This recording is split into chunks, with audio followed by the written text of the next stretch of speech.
Very good afternoon, ladies and gentlemen. It's just right in time for the Farm Drive show here at AFarmers Media with me, Brian Mwenda, and of course, Me. who are you? Me, Masi Kimuto. Masi Kimto. Yes. You're very much welcome to the show. Thank you. And of course, we take our own chance to welcome the viewer and the listener who is watching from every corner of this continent, of course. Yeah. You're very much welcome. Of course, today we have quite an interesting topic. A very interesting one that farmers, I think, have always overlooked while setting up businesses. And today we want to make an emphasis on it and also make sure that next time the viewer or listener is trying to venture into some other form of farming, they can always consider that step, very key step. Before going into. Of course.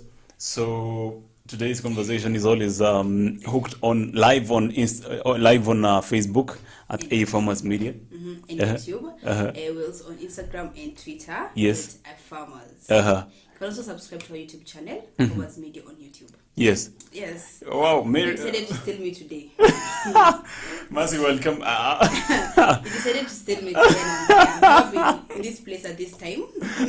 So it's I'm used to morning hours. Morning hours. Yes. A little bit hot, of course. It's hot. It's really hot. It's hot and sunny. You know, let me ask you. Well, I've heard a few people say that even their night sleep is a little bit interrupted by the heat. There's some sort of heat stroke. I think so because it's some abnormal. Let me call it abnormal. A little bit abnormal. Because you sleep at night, you're like, am I going to leave the door open? Because even if the windows are open, it's still like hot. Still hot. Yeah, the sun. Wow. And we thought it was supposed to be the raining season, or it's coming up. It's coming. Actually, that's a sign of the rainy season coming. So extreme sun. Yeah. Okay. Actually, extreme heat. Extreme heat. Yeah. And let me not say sun because at night there's no sun. There's no sun. Wow. But again, you know what? Actually, I did notice this when I went back home. I noticed that food is getting spoiled so fast. Because of heat. Heat. But people are not yet started planting. No, food itself. The food itself. Food. The one that you cook. Oh, yeah. Because of, the bacteria now and Yeah. the warmth. Exactly. They grow like really fast. So you remember. Compared to cold conditions. Yeah. Yes. Exactly. You remember that store in a cool, dry place? Yes. So in a cool. Now that cool aspect there's no is. cool actually. Yeah. I think people should start putting their food under the bed or something. Fridge because what's the other option? Because you can't just leave the food like that. You're going to work and when you come back maybe it's spoiled. Yeah. So we don't know. We find somewhere. Yes. We find some cool place. The weather. No. Quite interesting. Yeah. Wow. Of course. Diving into today's conversation, you've had farmers converse and say, hii season yenyewe roho safi ni kama kuna venye Tutangulia patu. Ama. Yeah, of course. And it's really interesting that yesterday we were in a conversation with Noah. Noah Nasi aliuza expert, in-house expert, who told me that in a time where there are climatic changes, farming is one of the riskiest. Oh wow, man! I'm trying to think if I was here alone. The riskiest. The riskiest business, because farming is a business. Yes. Venture into. Yeah. I think so. With farming, you don't have you have option B. Yeah. If there's no water, you can irrigate. But what if you don't have the maybe water bodies or water in your area is a bit expensive? Yeah. What do you depend on? So you have to. It's really interesting, and of course, as we said, farming is a business just like any other business. Yeah, it is. And you're investing. Yeah, you're investing. And you need profits. And you need returns, exactly. Yes. And of course, in every business, there's always every stage, very important stages. And one of the key stages in ensuring that you're prepared either way is always research. The research. Research. Your idea, basically the idea. Exactly. Okay. And I'm learning. Yeah. I'm going to start farming in my You want to start farming? Wow, that's interesting. What do you want to start farming? Avocado. Oh, you want to start avocado? Actually, avocados. Yeah. You know what? Actually, let's take a case sample of avocados today. When I was preparing for this topic, I didn't have a crop in mind, but then let's take avocados. Avocados, you'll pass by one side, and somebody will tell you, but the avocado, it's a very good fruit. It has external market, so marketability is cool. Yeah. And then you're told that the growth rate is fast. And then you're also told that kwanza ukipanda hii hash, it's called the hash, it's the hash. I've never know how people do pronounce it. Actually, there's a word that I was told the other day. I was at home. And I was told these avocados have been done what? Yeah, it's I'll look for that word. There's a specific word called I've forgotten. But then it's where it's like a hybrid of two different species.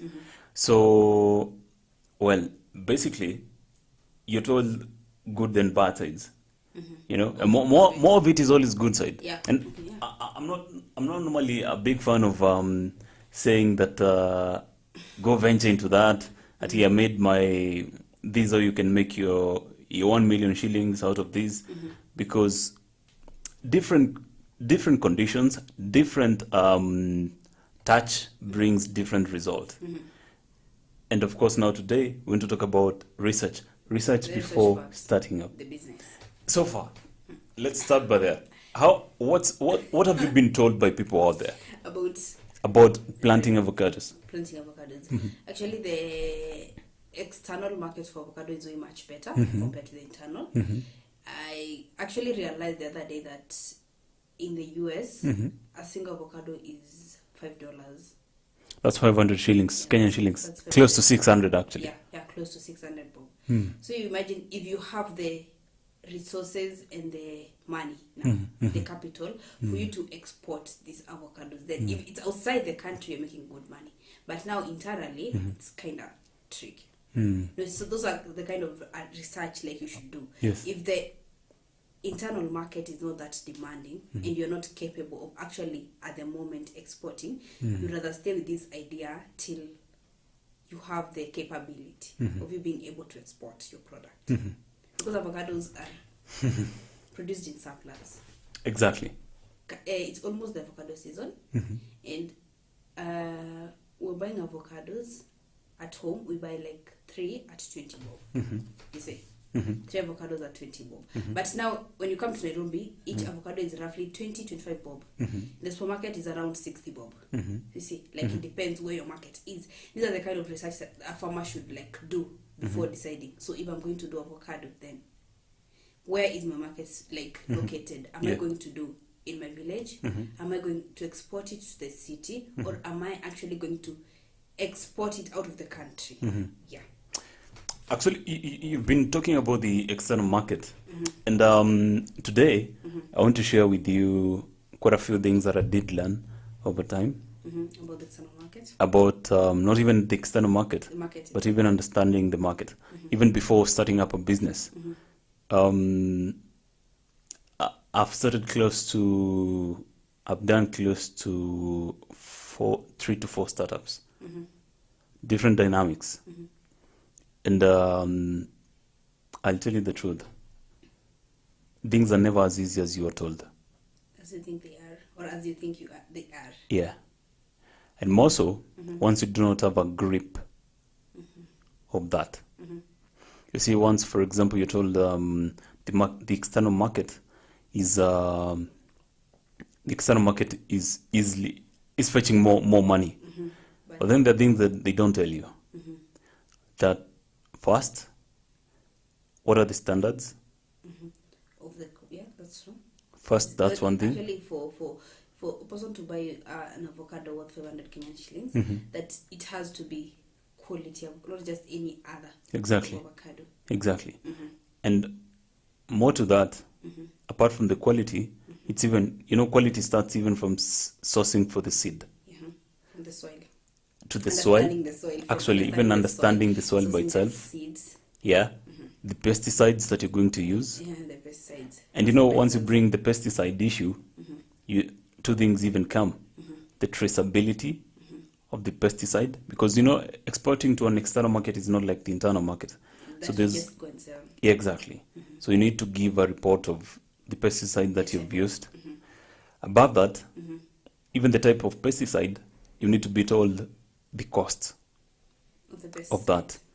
particular pesticide. Yeah, Okay. because in planning or everything, once the thing that they never tell you is that I made 100,000 shillings from this 1 acre, but then specifically they don't tell you the real science behind it.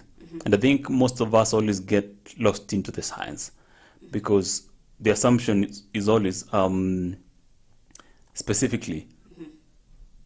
Let's look into this. Of course, you've sourced for good soil, the pesticide, Seeds, exactly, pesticide, fertilizers, and everything. exactly, the fertilizer, and you're done first. That's even the planting time is very important to know.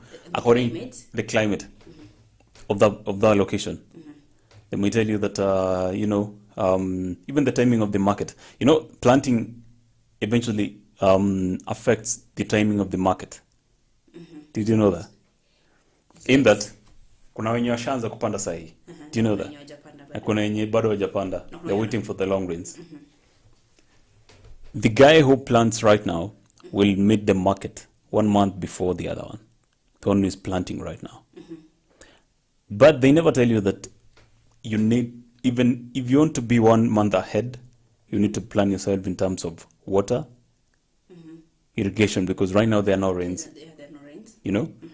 And of course, there's extreme sunshine. So it means your seeds might dry up. So yeah, exactly. So you need to plan yourself early enough. And above that, there's now the basic thing. It's going to rain. So at what stage will this rain Find your crop. find your crop at? You know? And that's now the initial planting time. Then there's now the progressive now, where you, of course, we said the pesticide, of course, for example, you need some pruning here and there after some time, and how to support some of those, because maybe you're going with a variety that does fruit when it's very short, so need some supporting. Well, it's still. Yeah, well, it's yielding now, so you need some supporting maybe. And then above that, how then you've reached the harvesting season? You need some science of understanding, for example, how to harvest, actually when to harvest, How to do it. how to do it, Where to store. exactly where to store. And how they're going to reach the market. Exactly. And at what particular time. That person who is going to buy the avocado from your farm, who are they? How well do they understand the market? You know? And what's the pricing? And what's the, that was the offer. Yeah, what's the offer? And it's always good to have an alternative.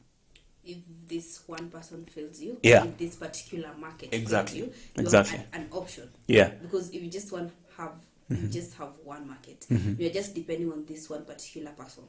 Then if they decide to fail you, then You know that what that means? That maybe you're going to have an overripe avocado in the process of looking for a farm for market or the for market. buyer. Exactly. That means maybe even the other process of the next season is also derailed or delayed. because you have some products in With- store. exactly. I've not sold yes. Yeah. You don't have the capital is not yet back. The For you capital to is not yet back. invest back again. Exactly. And at some point unaweza amua I'm not going to harvest. But then it's left on the plant. You know? And you know, once it's always there, it cannot go to the next stage for the next season. You know that? So it's not going to flower until it's picked. So either way, you're still affecting the other season. Okay. So farming is an art, it's a science. So farming is a science. And you know, while now in farming, there's the business side also, which affects even the science side at some point. So today we're going to talk about research about everything around that. Yeah. because we're coming into a planting season. Some of a few people have not yet decided what plant. Some of them have decided, but are a little bit shaky. You know. So now some of the people listening and watching us today, I'm trying to assume that you've always thought. Of course, I'm sure every farmer always looks into the future. Yeah. And asking, okay, leo niko na avocado. But hii kulima ya for example mahindi inakuagaje? You want to try it out. Exactly. So what many farmers always have, the strains of knowledge. Kuna kitu kadogo najua kuhusu mahindi, sijui inaendaga 6 months. Hiyo unajua. And many farmers what make decision based on that. Like that they know this particular variety of maize goes for 6 months. Exactly. I'm going to plant that takes 3 months. Yeah. And maybe the 3 months does not do good in your farm. Exactly. And you know, many farmers invest wakiwa wanajua kitu kidogo sana. I won't lie to you. I've grown up in a farming environment. And you see farmers around make decisions out of knowing 2, 3, 4 things. But then they never take time to understand the whole thing. Wanapatana na challenge wakiwa katikati, halfway. And then we start maybe reverting, like, ama unaamua ikuwe venye itakuwa. Wacha ikuwe venye itakuwa. And that's what you're seeing right now. Maybe there are shortages of maize, shortage of carrots is also looming, shortage of tomatoes has been there, shortage of things around. Because people believe that by the way, wakati kuna kuwa na shortage, it's in the first 3 months of every year. January, February, March, you know. And then wanaamua, okay, si niko na tank yangu hapa ya maji. Acha nipande. Exactly. By the time inafika January, I have my crops ready to go to the market. Exactly. December inafika, we do, for example, kama it's tomatoes. Exactly. Heavy rains, for example. Exactly. And with rains and tomatoes, when they're ready for harvest, I think they don't get along very well. Yes. They like spoil faster. Even watermelon. Watermelons. Exactly. And it's based on research. So today we're here to share information. The information from this science part that farmers are not understanding. Yeah. It's not about how long or how good or the period of time this crop is going to take. It's you understanding. If I'm going to plant this crop now, by the time the market by the time this crop is ready for the market, how will it do? What am I supposed to do? Exactly. There's some challenges upper in between that develop when the crop is already in the soil and you can't do anything about it. Exactly.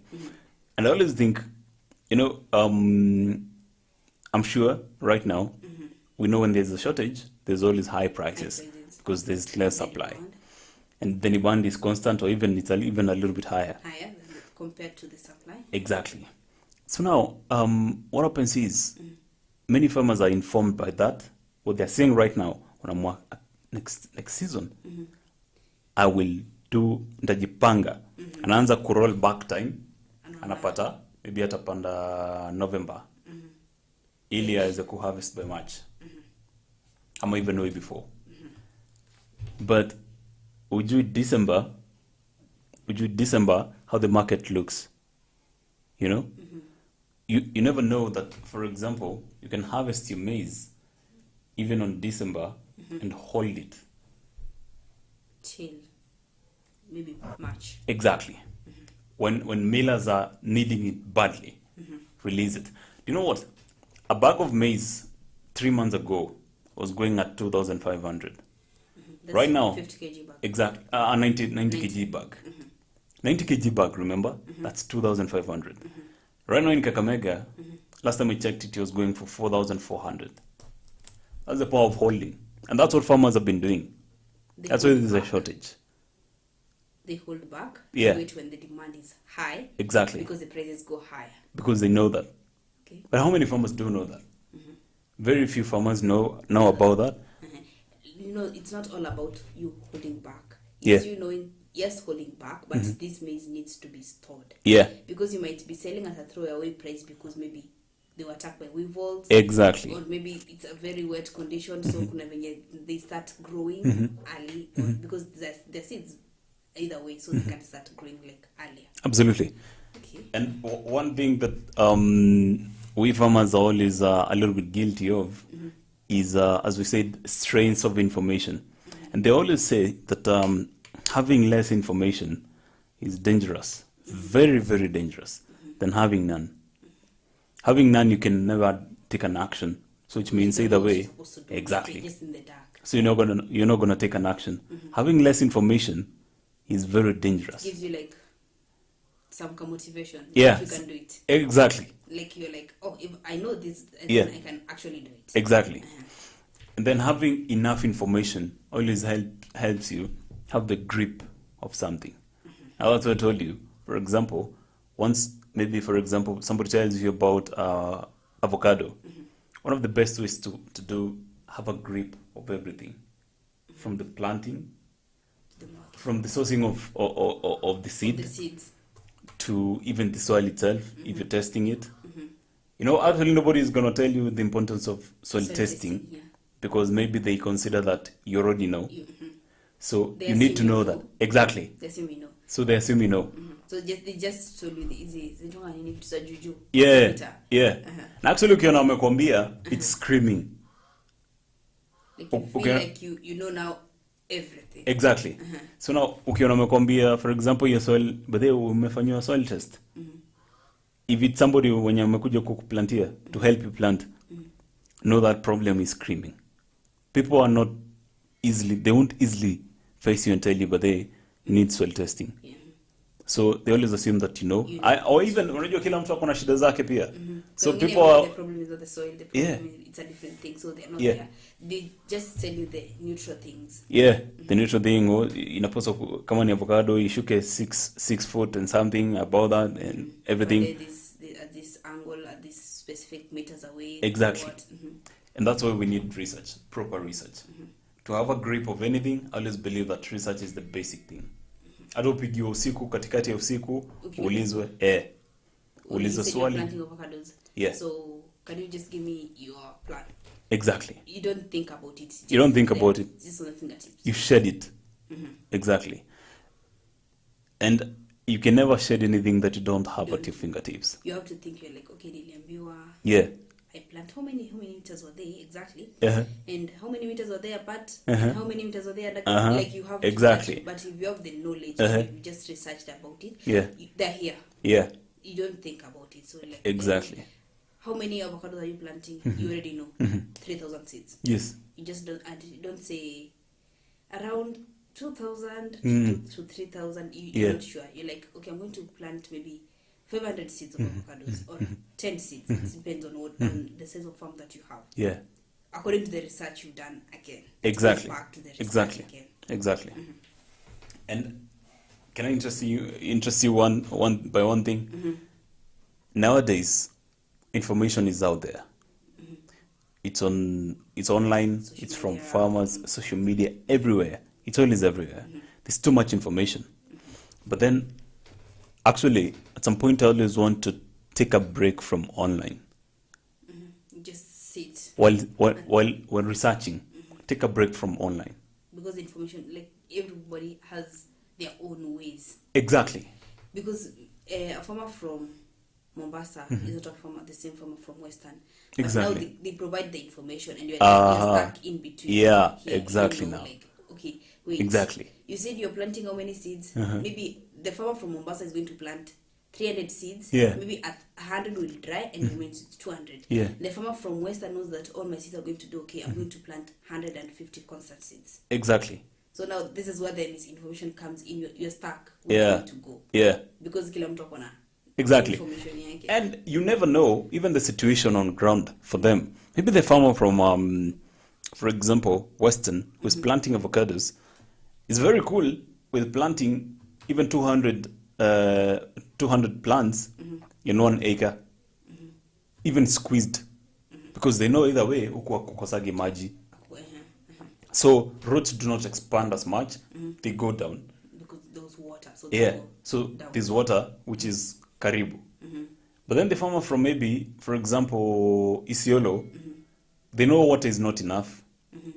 So what they do, they know that the plant always looks for water. Ikiwa shuka na ikiwa it's just the root going the density. farthest that the root can go to get the water. Exactly. They don't tell you that. They won't tell you that. Because they know I'm going to go on social media and post that. Exactly. You plant your crop apart because the root is going to look for farthest Exactly. possible to Yeah. get the water. Yeah.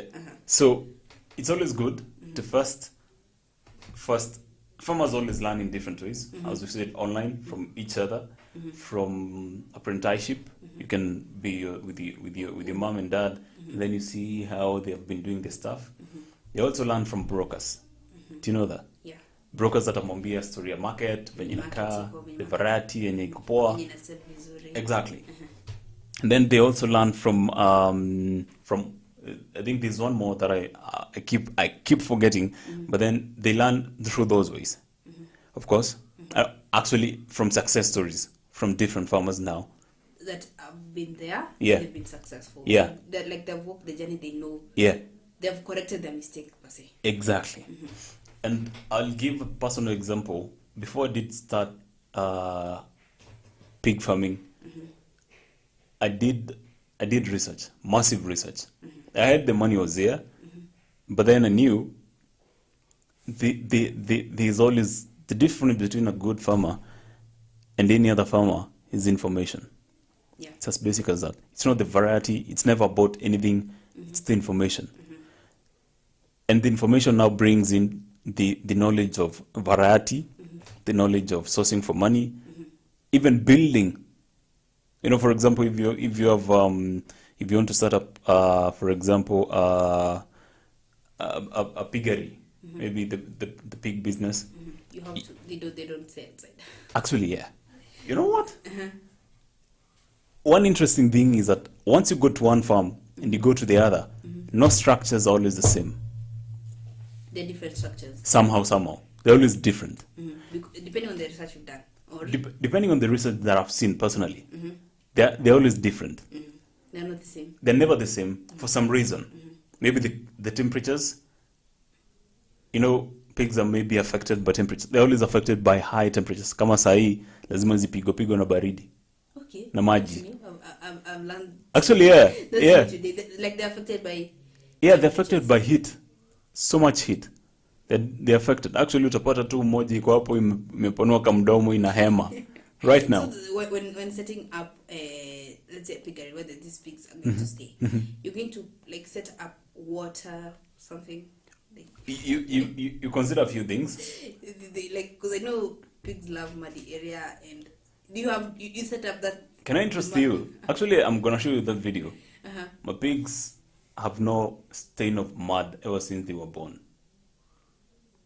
So it's just Hata a kadogo. myth. It's a myth. Pigs love being so clean. But they ukianza kuoshosha hapo chini utapata zinapenda kupigwa na maji ya baridi. They love water. Also, they love being washed. Yeah, actually they love cooling off. They love cooling off. Exactly. Being washed. Okay. And part of cooling off is also even how the direction of the wind is. Okay. So there's air circulation, air in, air out. And it's a very key factor, even the building itself. And very many farmers utenda usikie, they won't admit it, but then many of them always say this, that we built tulijenga, but tulijenga out of influence. It was not informed by the design that fits the place. So for example, kama sisi tunajua, a time like now there's a problem with water. So hii nguruwe kama ilikuwa inategemea kuwa cooled off na maji baridi, it's not going to do that. So you need to consider there's more wind by that time. So now you have to make sure that the wind comes in. Yeah, there's more wind coming in. And more so sana yenye inatoka nyuma. Si yenye inakuja directly mbele. From behind. Exactly. But then winds in different farms are different. Okay. No, that's research. That's just small, all building up. And then, you have to consider even cold temperatures. Our place gets so cold. But then also remember, we also want a warm temperature. So during the cold temperature, you need During- to have a solution. Exactly, you need to have a solution. So is it wise tuachikiwa tu kisakafu hivi enye iko na soil pekee, ama is it okay tuweke concrete? You see? All these factors have to be considered. Ukiweka matope, ukiweka kibaki na vumbi, of course itapata matope. Exactly. Italeta shida za infections za uchafu. The other expenses again. Yeah, other expenses again come in there. So I think a problem that we farmers face, ukiwa umeshika pesa, the idea is so clear, like it's very clear. You can just you just want getting back your money and more. Exactly. Just want to start, but then you never know if it's possible tomorrow. Like I should have the pigs here, and everything set in place. I just need to start. Exactly. And well, I'm a firm believer. If you're given 100 minutes of your life to do something, take at least even 60 minutes or even 50. Just planning. Just plan. Execute within 30-40 minutes. That's perfect. So, because what happens is you might run to execute and waste more time in there because the things you never saw. Yeah, and the problems you Exactly. never saw them coming. Exactly. You're like, okay, so you're stuck in here trying to find a solution instead of you moving forward. And exactly now, for example, now if you have your avocado plants, for example, and you don't understand, you need to start from, I always say, start from behind. You see the way you told Fika maybe by 6 in the morning? You start planning time from behind. The same thing. Start planning from the market. Backwards to starting. That would be easier. Exactly. Than starting from scratch, then moving forward. Exactly. Planning forward. Exactly. Start from the market. Understand what the market wants. Then you'll solve and what problem you're solving in Exactly. the market. Exactly. When you understand the problem now, it's easier to move backward. Exactly. Okay. And of course, well, there's so much you can say today. So much. And of course, once we start from the market, you always have a problem. You need to identify a problem. That you're solving. Any day that you will go and start agribusiness venture without a problem that you can see, and even understanding it, maybe it's a temporary problem. That's going maybe to last like 3 months. There are 3 months. Why ulienda kufanya vitu zenye zitachukua 6 months. And by the time those 6 months naisha, Exactly. the problem is nowhere to be found again. Exactly. So it's avocado business now. Understanding the last 2 years, in the last 1 year, there has been 2 bans, external. One was extended by the Food Authority. It's called FAO, Food and Agricultural something. I think it's called AFA. I think it's Food, Agricultural and Agricultural Produce something. I don't remember. But then there's an authority that did ban exportation. Of avocados. Yeah. Oh, it's called FAO. FAO. It's Food something Authority. So they banned the exportation of avocados. Understand the reason as to why they did that. So the biggest problem was the harvesting method. Was not. Yeah, exactly. The harvesting method was not so international friendly in terms of the market. So understand from that. So there's a problem. You know, people do tell you, it's always the way that people do pitch for ideas. They bring in numbers. Kenya is facing a deficit of 2 billion tons, 2 million tons of avocado per year. So if you produce Exactly. a specific amount, then you're going to sell. You're going to, exactly. But then you never know, why is Kenya facing a deficit? Where is that problem? Where is that problem? From Exactly. of there being no avocados, because Yeah. avocados are being produced They're being produced. and actually some thrown away because Exactly. they overripe, so Exactly. no one can eat them. Exactly. So understand and feel the problem statement. Understand why Kenya is not, fulfilling its own deficit first. Maybe maybe because of underproduction can be one, or the standard. quality. Exactly, what the is being produced. exactly, or maybe can be the fact that there's a new market that has opened up. You That know, is maybe cheaper. that's cheaper. For example, in China, China has now allowed Kenyans to export their avocados. In the last, I think, close to 1 month, they did accept that. So there's an open market that's coming in now. So now you need to understand how things internationally look. Because once you start farming for international, which means your standards produce. get to Exactly. very high. You need and to meet the exactly. standards. You need to keep tabs with the external market very well. Kwa sababu kuna watu Meru niko sure walifanya kazi ya miraa. They've always done it. But then the external market, maybe in Somalia, which is the closest, ilifungwa. So where do they take them? So kabla hujachukua plant yako miraa uongeze, understand, because in 2021 there was a big problem. I saw in a live interview where miraa car drivers were saying wengi wamelala kazi kwa sababu hakuna produce inabebwa. So market moja tu ndio inachukua, I think one from Somaliland, kitu kama hiyo, and some others hapa na pale. But then you need to understand what's the situation. Then it goes back to you having one specific market. Exactly. There's so much, of course, we can talk about today, and learn from, of course, the little things that we have been able to see and research.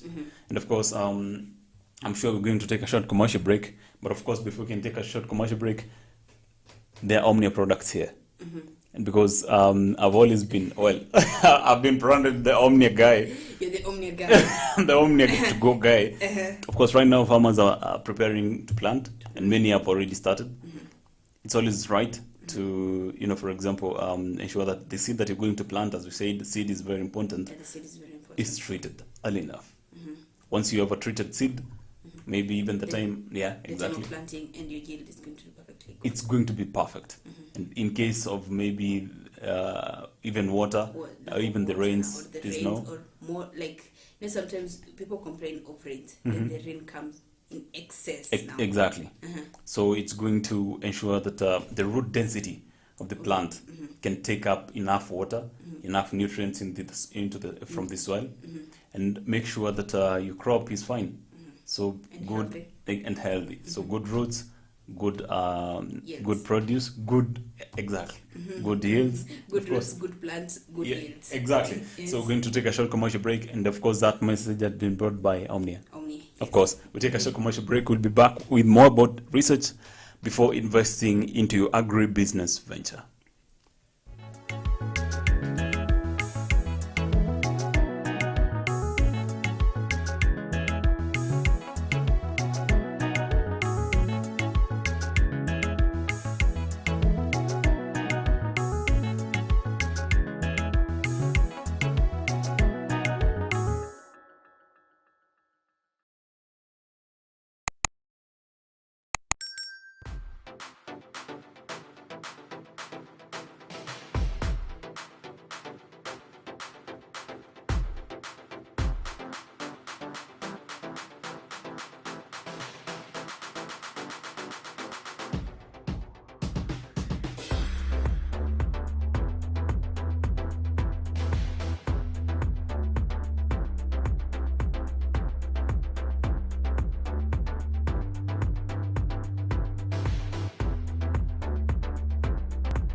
Beetroot is a highly nutritious root vegetable. The beetroot is the taproot portion of a beet plant. It is one of the many varieties of the genus Beta vulgaris, all of which are mostly grown for their edible taproots and leaves. Beetroot is a root crop that takes approximately 3 to 4 months to mature.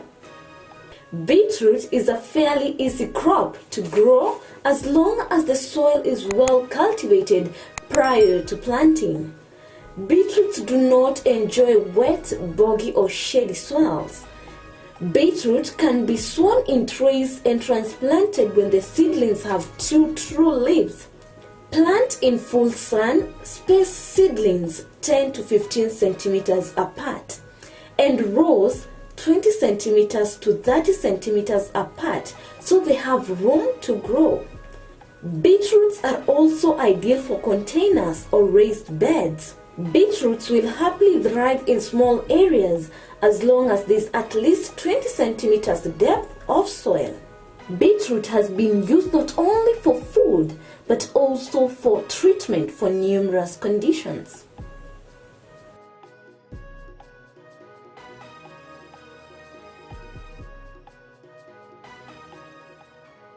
Celery is a marshland plant that comes from the same family as carrots and parsley.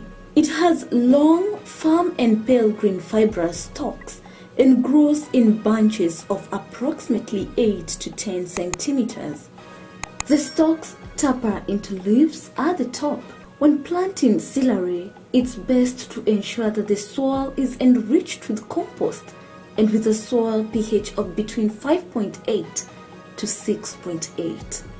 It is also important for celery to grow in moisture-retentive soil. Lastly but not the least, select a site that receives full and direct sunlight. Celery needs about 130 to 140 days to mature between seedling and harvest.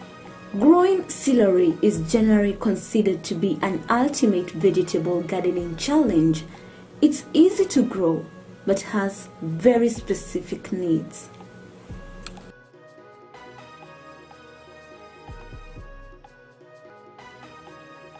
Mahindi yamekuwa chakula kikuu katika sehemu nyingi za ulimwengu na jumla ya uzalishaji wa mahindi kuliko ile ya ngano au mchele.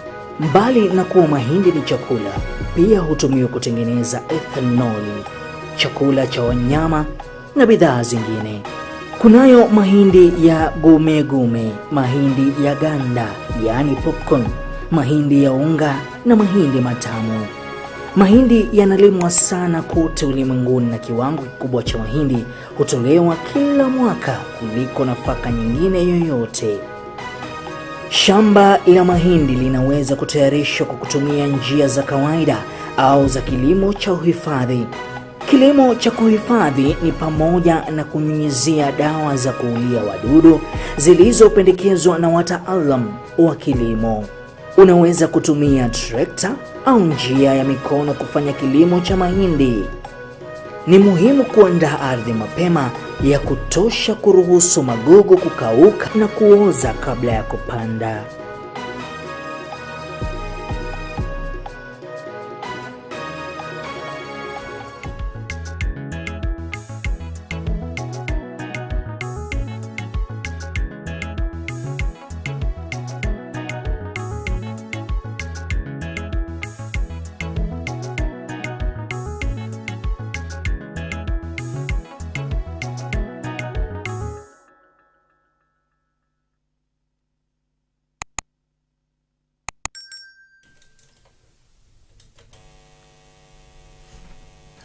Well, you're live back here at Farm Drive here at AFarmers Media, where we connect, learn and grow. And of course, I'll lie to you, we started as 2 and now we are 3 because Diana here was told about the topic that we're having, and actually she's been listening to it, and she felt that wow, she can relate. She can relate. She knows how the shoe can decide to squeeze. She knows the struggles and the struggles. Yes, She understands I the know. importance of research. Yeah. Diana, welcome to the conversation. Thank you so much. Karibu sana. I'm glad. I never expected this. I won't lie to you, but wow, anything goes in this world.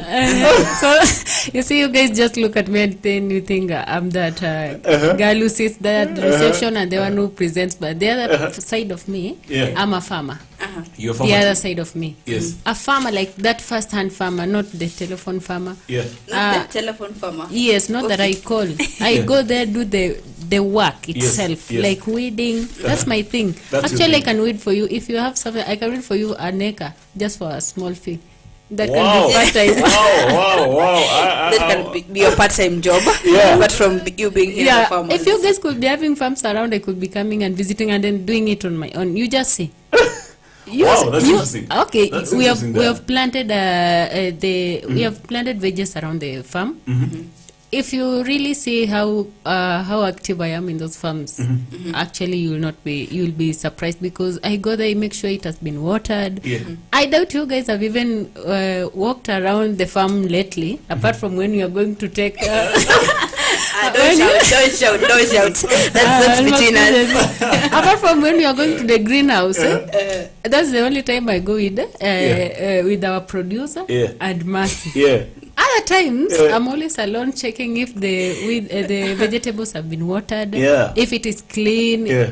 Actually, the farm is clean because I'm around. I'm not bragging, Wow, by the way. Okay, so Diana. sorry, Diana, okay. thank you very much for coming. Yes. Of course, today it's it's fully dynamic. You've practiced farming. Yes, I've More of practiced crop farming or animal farming?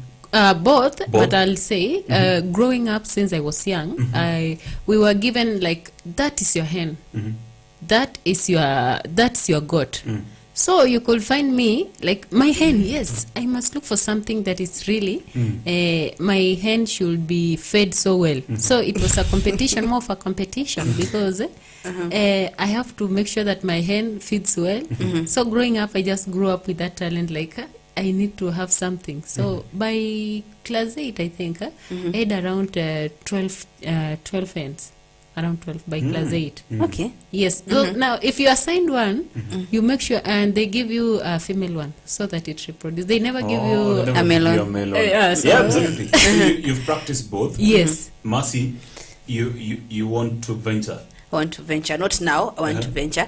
And I also have a small background with chickens. Oh. I'm saying a small. Yeah. Like not that much. Uh-huh. And my farming is that for kitchen garden. That's Kitchen garden. small to spinach here and there. Yes. To some from my home or from where I come from.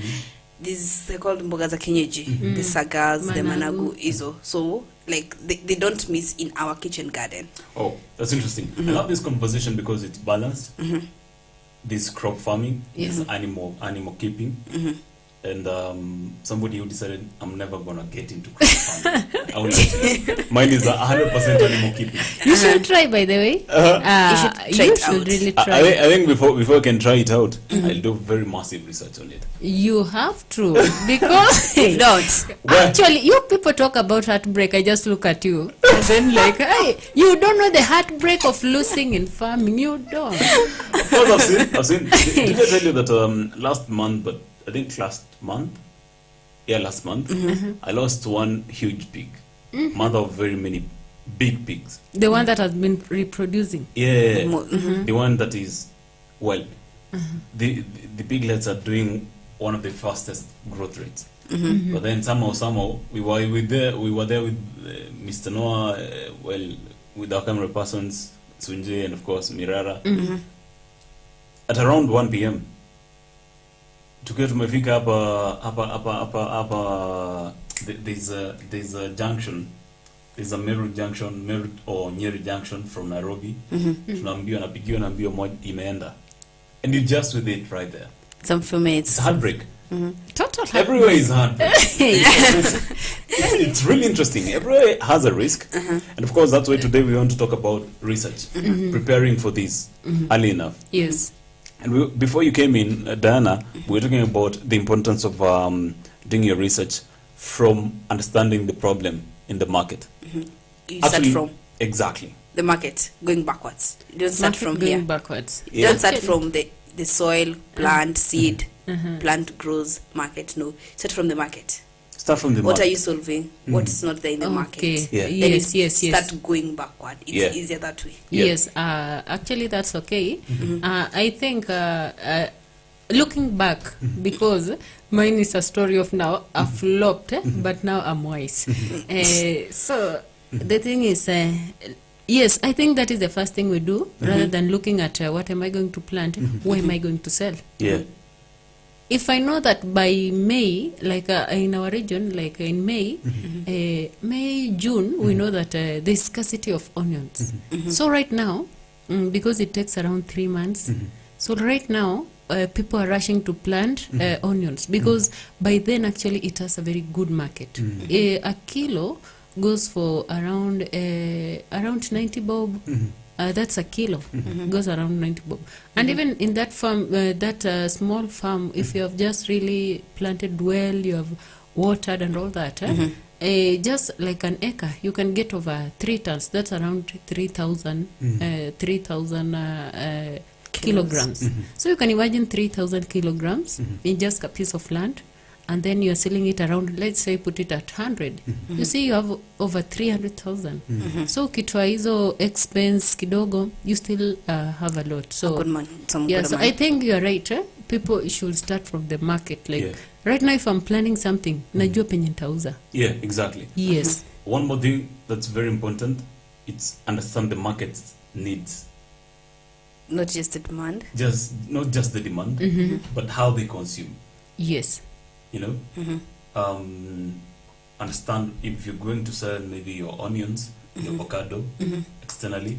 Understand how many kgs do they take up per day, let me say, or how often do they consume that? Apart from the now quality that we did talk about, Yes. how often do they consume? That will ensure that you do not, even in your planting, as I said, your planting affects the market, how you visit your The market. time. So you're not going to overproduce, which now is going to, you cared for this everything at a very equal level, or even a little bit even more expensive. But then once you visited the market, you had to give, maybe they're only going to take 50%.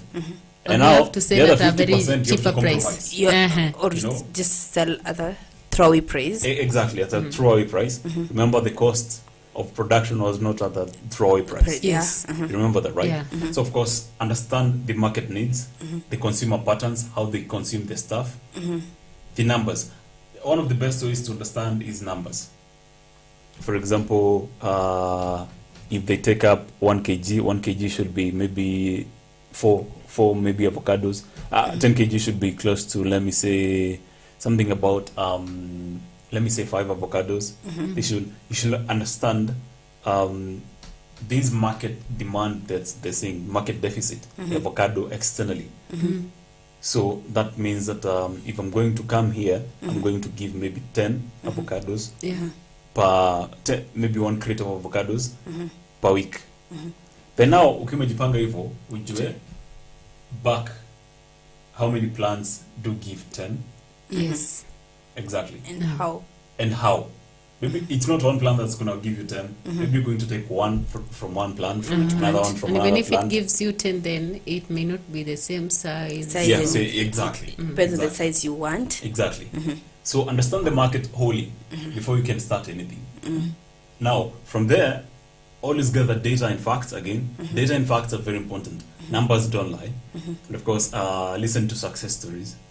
Listen to people who have sold, How they've done it. how they've done it. How the demand is. Exactly. Success Now. story. And listen, I know where you want to come in. I know where to come in. I know where you want to come in. First, listen to success stories. Yes.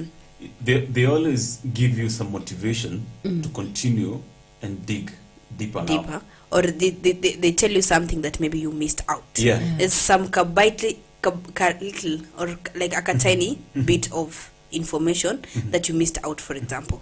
And it's normal to miss out, but now you see, you listening to these success stories, you figure out. So I'm not maybe Can going we say experience stories rather I than know where you're coming success in. As I stories? told you, I knew where you're coming right next. Now listen to the failure stories.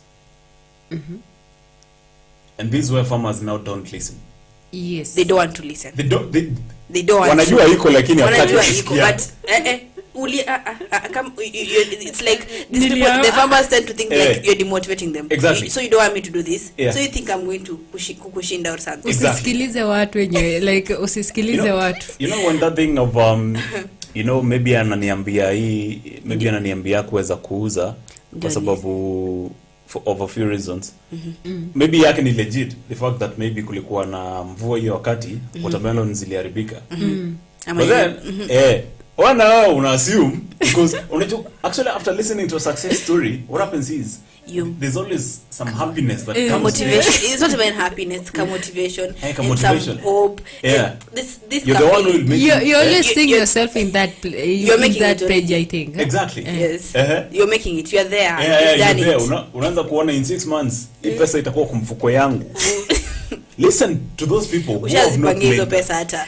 Exactly. Very important, by the way. Those people who didn't make it. Didn't make it. Yeah.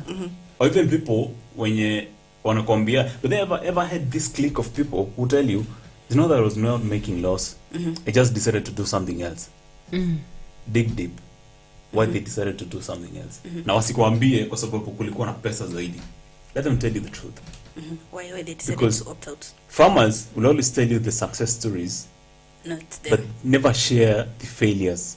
Because they always feel as if the failures Will demotivate somehow.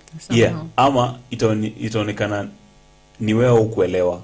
You're the one who did it wrong. Yeah, who did it wrong? You Yes. see, right there. And of But course, I think they are in doing it wrong.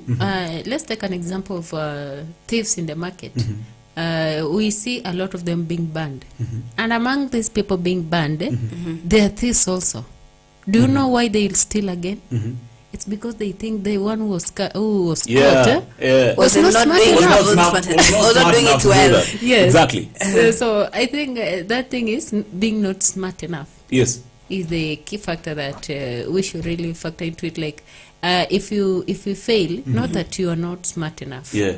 You did fail because you didn't do 1, 2, 3. Yeah. Or you didn't But there's consider. a part you missed out. Yeah. Yes, so there's exactly. a part you missed out. Exactly. But now the thing is he wasn't smart enough, so I can do it. Suppose kila mtu angekuwa naogopa nikiiba nitachomwa. No Then one should do no one the could be stealing. stealing. And actually, it's one thing that I did forget to mention. While doing such research, be very much open. One, very open to things. To anything. Just Anything. be sure that Anything anything can goes. happen. Anything can Consume everything that comes with it. And then be positive. Be very, very positive. Hata ukiambiwa, oh, this is a very bad crop, be positive Don't. about it. Because at some point, it's a crop then. It's a crop, you know? Yeah, but the it's fact there in that the it's market. a crop, it's in the market. And there's some people actually doing it good. Exactly. And then now put into that person's shoe. Feel what they underwent, you know? Understand it. Understand it, feel it. Now pull out.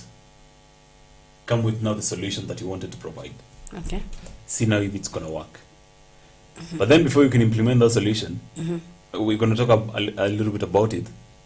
Is first take to a very small section of people, your consumers. You know, get their reviews, their views also. You know, listen to them, what they say, and even listening to them, be very much open. Yeah. You just listen. Consume Consume everything. Skill to You from see, left and understand. Exactly. Yeah, the thing of just us not listening or doing something is maybe we just fear being judged. Like if there's something that people fear, it's judgment. If today just start saying that the way you do your things, it's not It's right. not right. Like there's that thing that will lower as much as you'll keep still you will still Doing it. be like keeping your head high, but there's somehow there's something that I really The graph went a little bit low. yes. Yes. So I think the reason we are not being open is because we fear judgment. We really fear judgment, and judgment has a lot of impact. By the way, you see sometimes in social media, Yeah. someone posts a problem, and people go there with stones. Nini, okay, let's say like a failed marriage.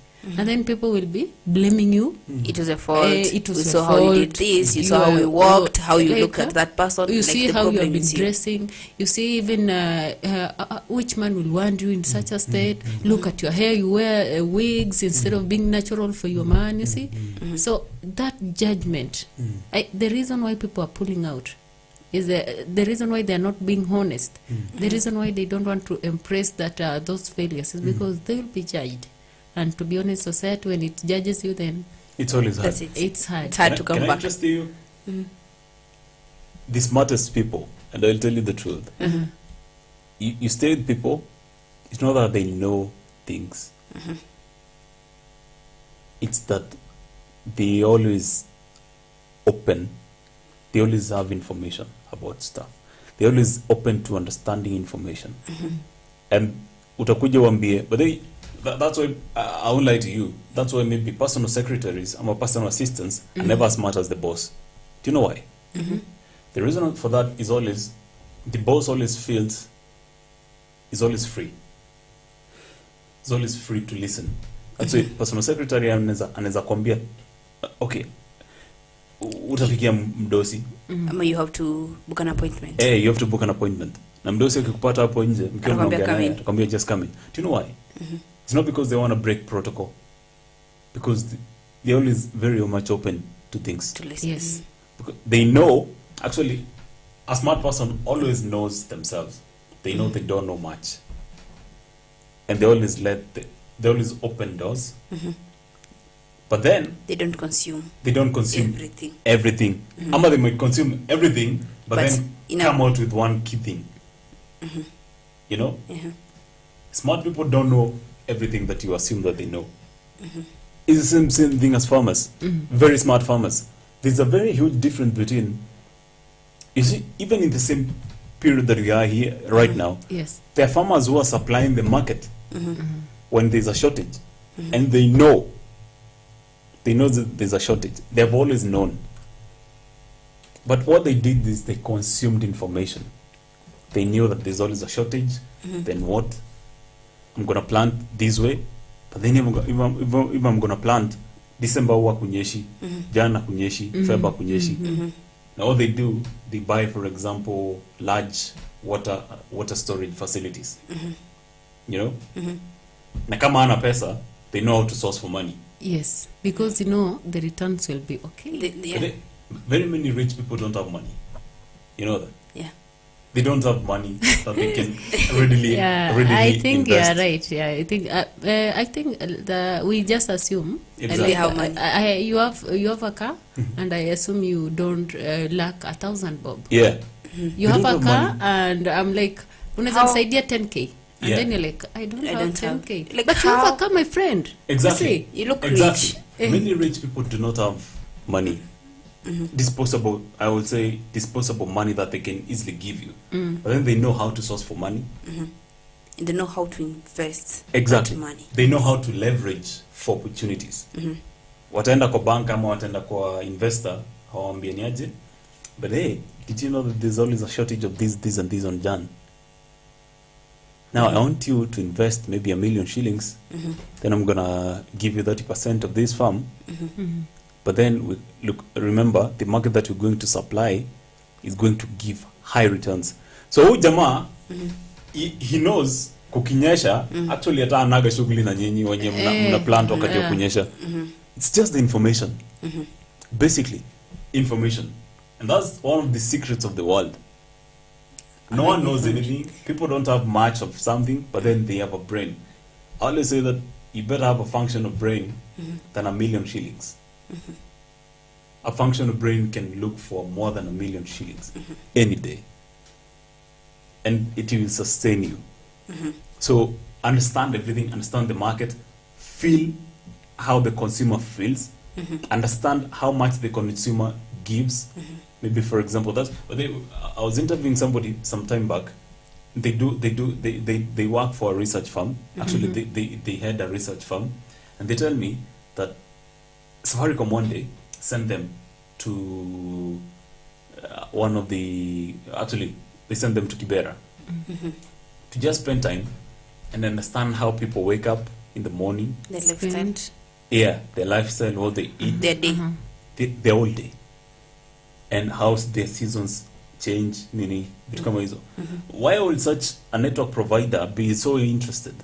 They want to know why is the space of internet a credit in that person's life. So now they're informed by what they find in the field as the buying power, purchasing power Yes. of that person, as they bring products That favor. that favor them. By the way. You see? Yeah. So that research might have looked, well, what are you even doing Pointless. here? Very pointless. But then it informed one of the latest products in the market. Internet, I think they say mwelekeo ni internet. And so you have 5 bob for 500, maybe something. I'm not here to sell Safaricom. But then you'll see products That's That Are is suited for those people. affordable for those exactly people. for those people. mm-hmm. It's the same thing. Understand how people consume the stuff. And nowadays, target market is very important. Waelewe, even those things that do not make sense. Very important to understand that. Of course, go to other farmers and service providers. Skiza how much maybe they charge for their stuff. How they, but then as a farmer, you need even to understand how. Usikuna complain fertilizer.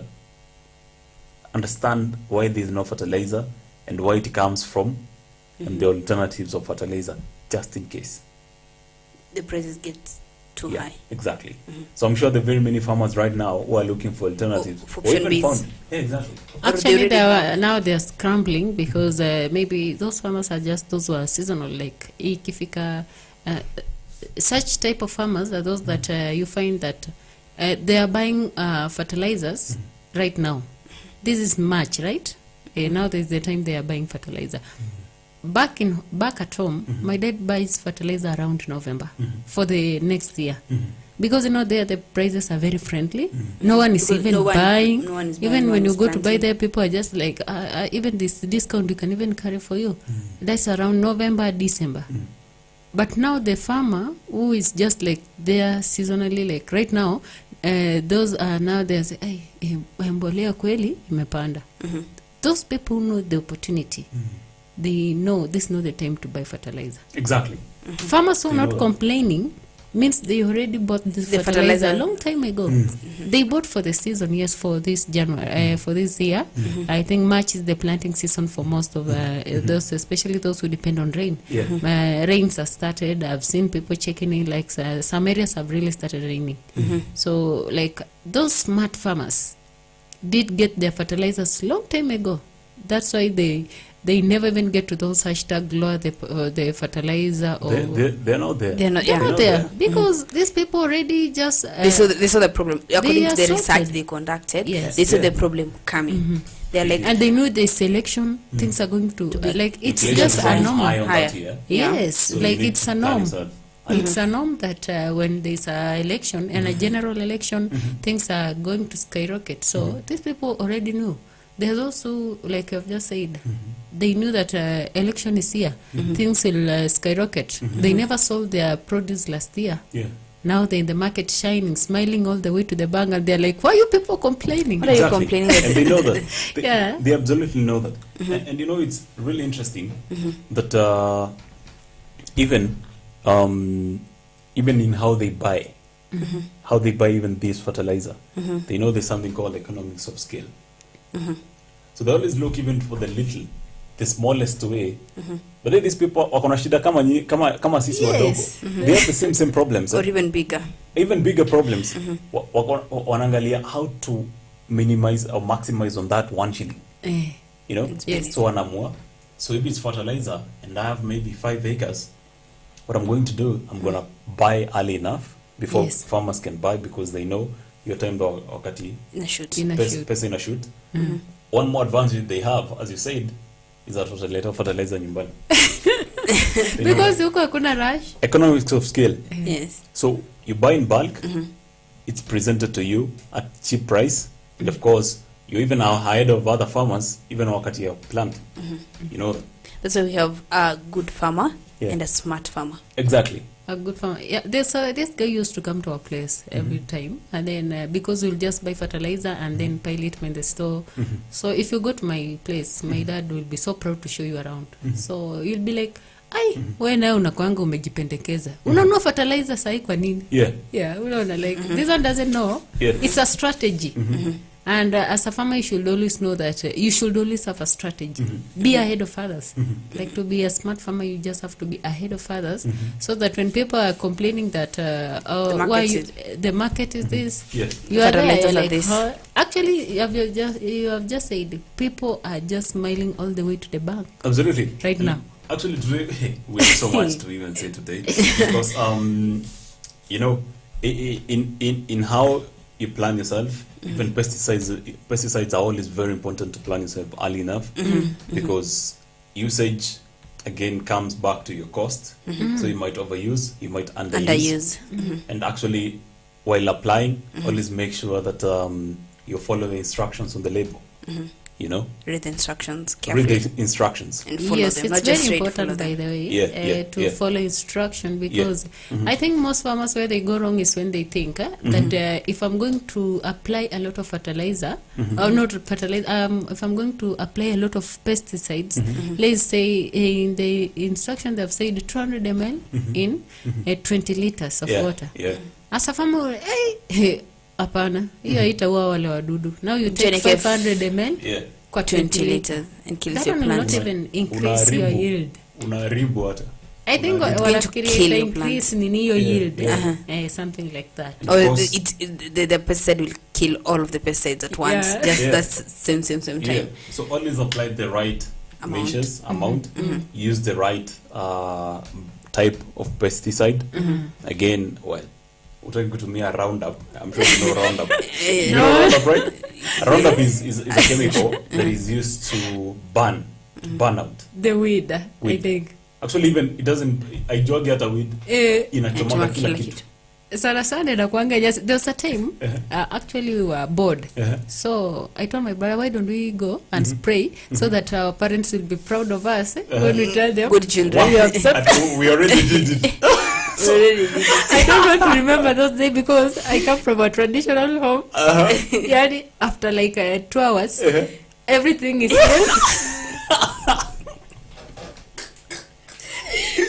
Wow. And you are thinking you are doing it because your parents will come and then you'll be like, by the way, tulisha spray, and you're proud. You see? Wow. And then everything turns yellow because I'm really sorry for what happened. But actually, always ensure that you keep pesticides out of children. Again, that's right there. Away from children. Yes. Store in the right conditions that it has been told to be stored and everything. Always make sure that, of course, apart from the quantities and quality of the pesticide, always ensure that the person who has used it understands. Yes, and protect him or herself. And protect him, exactly. So, of course, this message has been brought to you by Markup and UNIDO. They say that safe use of pesticide will ensure that the Bora. So you take this short commercial break. We'll be back with the final stretch.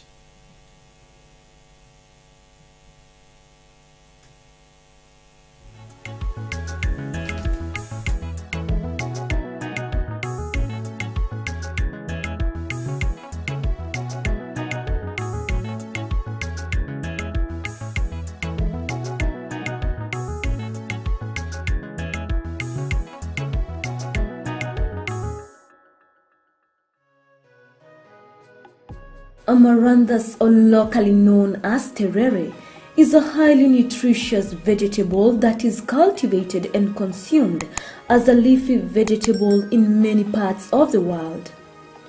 It's easy to grow, matures fast, as it takes an incredible shorter period than most traditional crops. There are many species of Amaranthus, with some green and others red in color. When growing Amaranthus, ensure the soil is well drained and rich in phosphorus, and most importantly, ensure the seeds are well distributed to achieve an even spread when establishing a grain Amaranthus field. Amaranthus is especially loved for its tender leaves and for their healthy dose of ions, vitamins, and a range of minerals.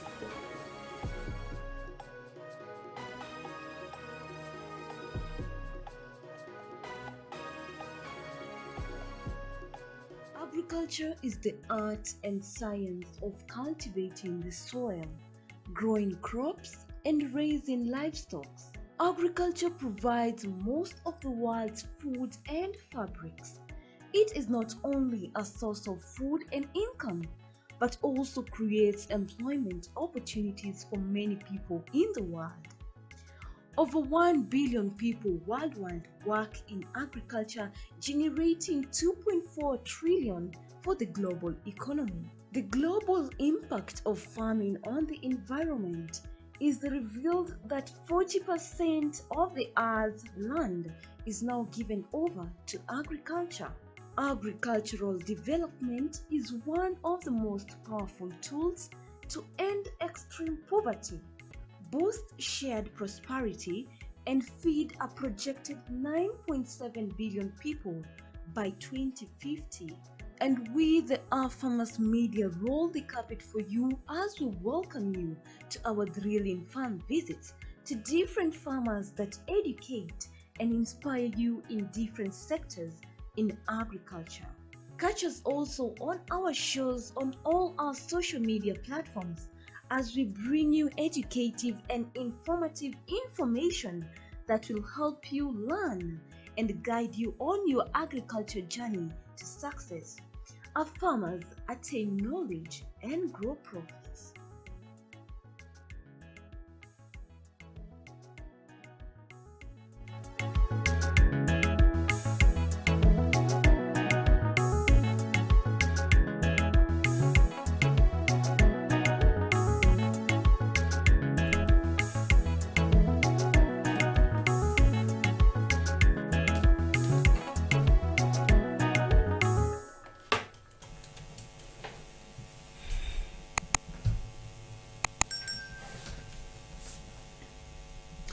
You're welcome back to the final stretch, I would say, of the Farm Drive show. Of course, I'm not alone today. We are here with very beautiful ladies who have Farmers. shown Very interest. beautiful farmers. Farmers. Yes, farmers. We are farmers. Women in farming. Yes. Oh, women in interesting. farming. Women in So, agriculture. women in agriculture. Yes. Of course. For the purpose of introduction, my name is Brian Munda, who is the host of this show.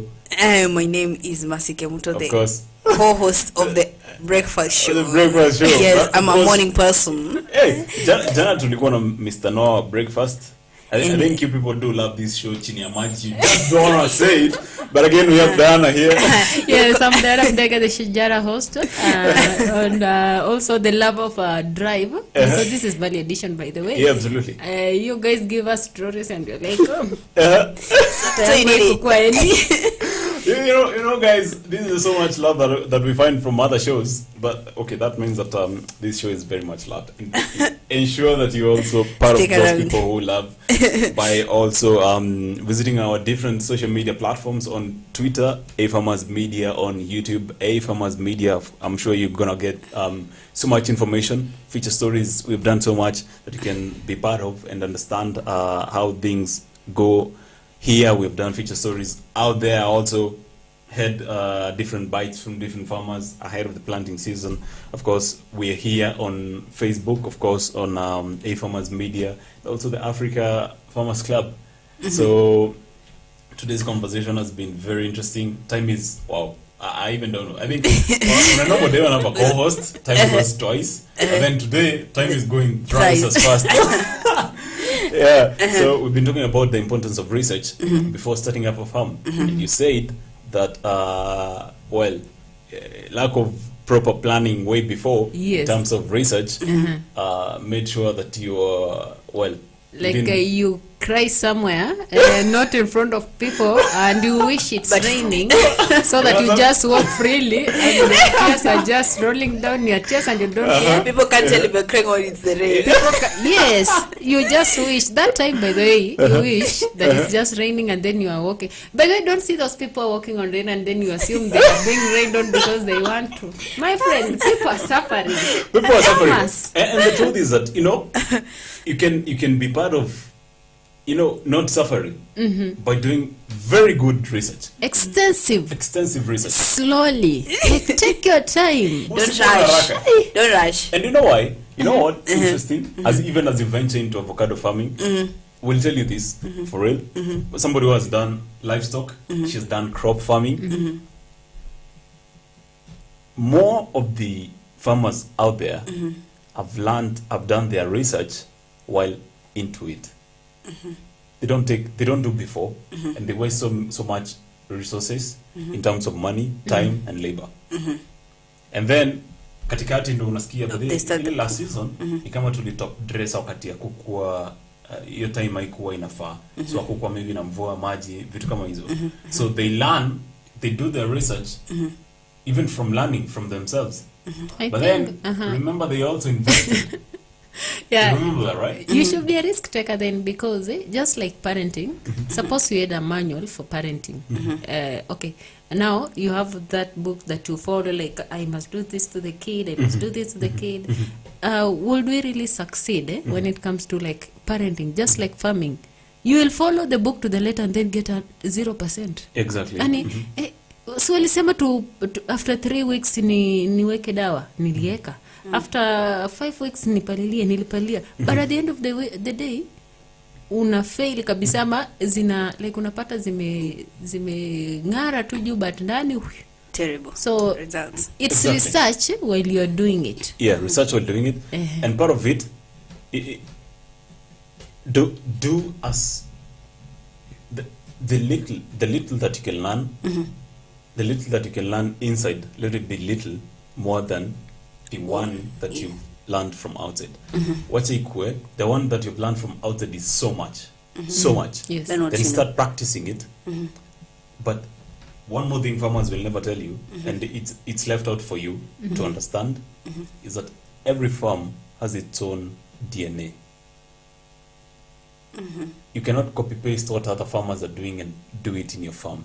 And it comes out. And it comes out the way they did it.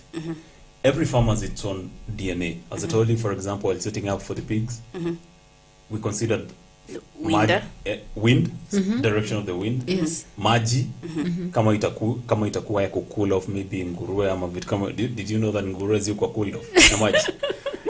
Unamwagia maji kwa? Yes, unamwagia maji.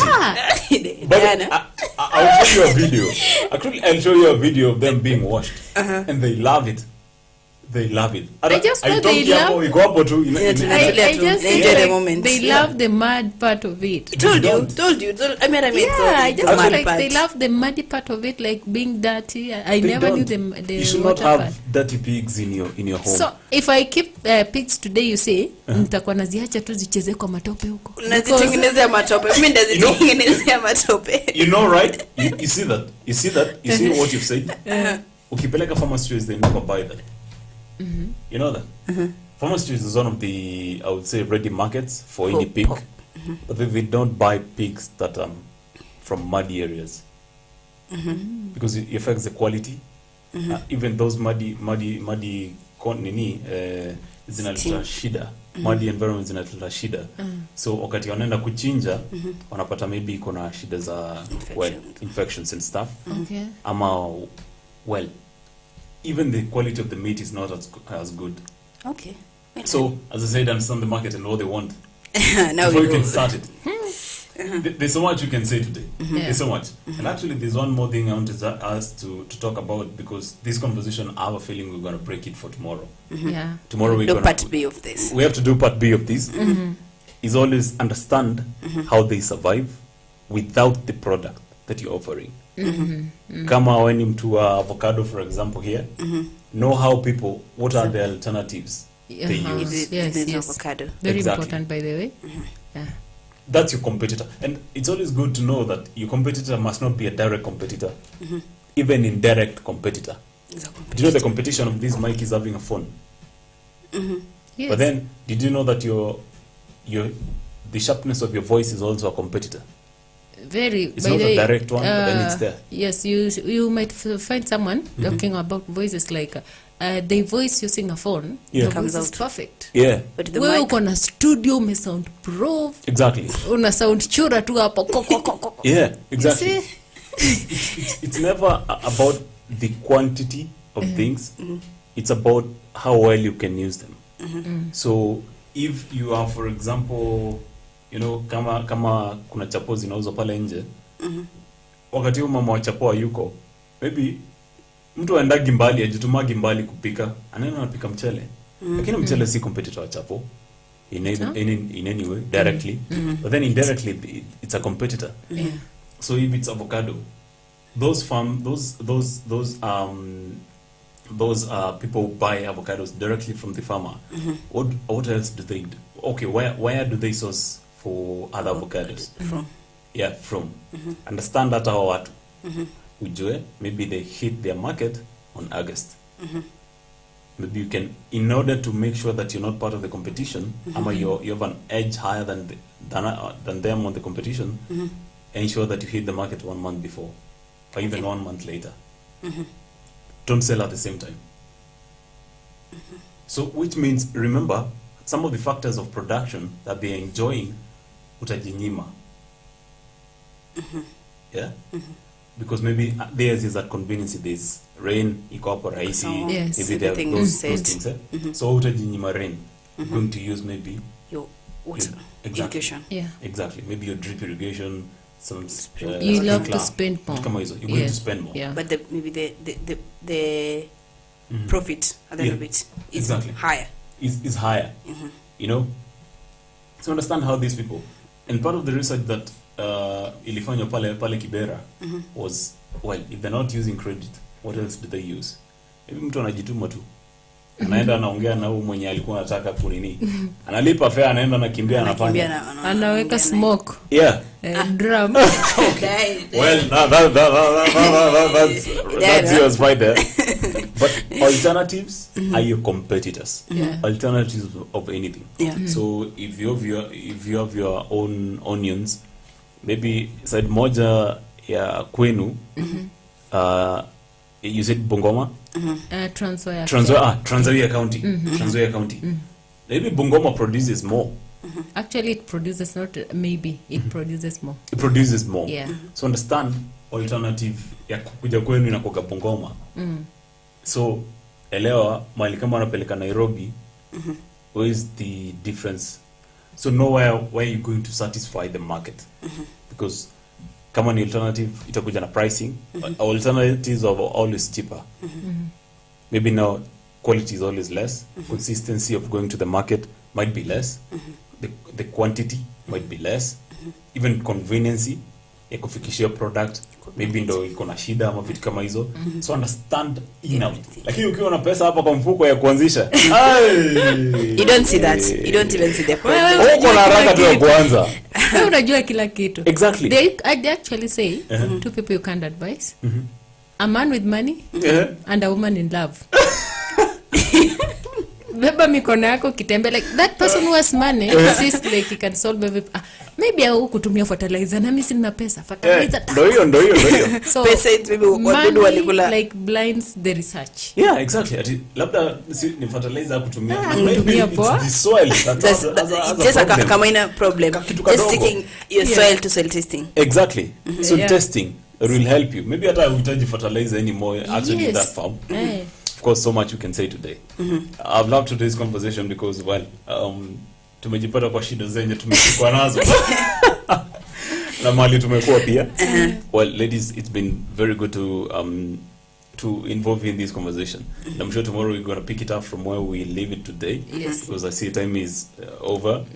But again, the director tells me that we have a proverb of the day. While I think she's going to pull it up. He says that beggars cannot be choosers.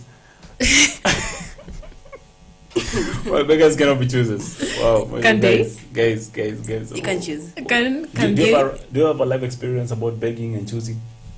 begging and choosing. Uh-huh.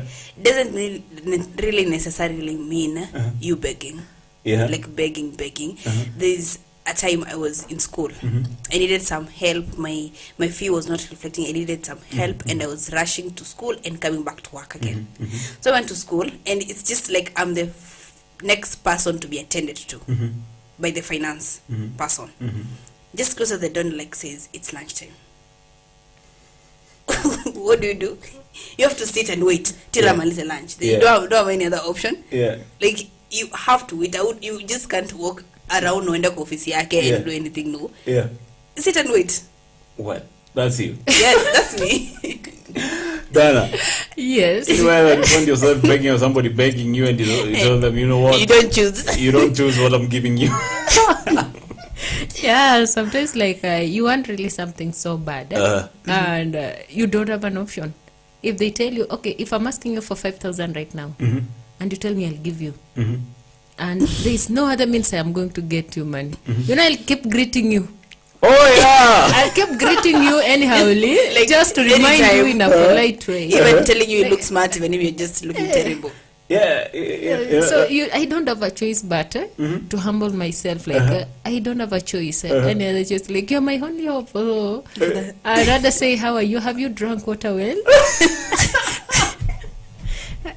Please keep yourself hydrated. Keep yourself hydrated. It's healthy. But don't know your 5,000 shillings is what you want. Keep yourself hydrated. Please don't sit and only, you know, unaweza nyongwa na mate. Your back, please. You see, I don't really care about you, but well, it's the 5,000 shillings it's you the have to. 5,000. Yes. Wow, that's interesting today, of course. Wow, ladies. I think we should do this tomorrow. Yes. Tomorrow is also another day, of course, to listen, to be part of this conversation. Thank you very much for making this show happen. And well, tomorrow we'll bring in more experience, more information, and even as you venture into another different type of farming, or even the one that you're used to, maybe you can hear something that you can do a little bit different next season, and these will be translated to even more profits in the coming season. Yeah. Of course, for today it is a wrap. I've been your host, Brian Mwenda. I'm Masike Munto. and I'm Darren Bega. Thank you very much for being part of this conversation. Thank you too. All right.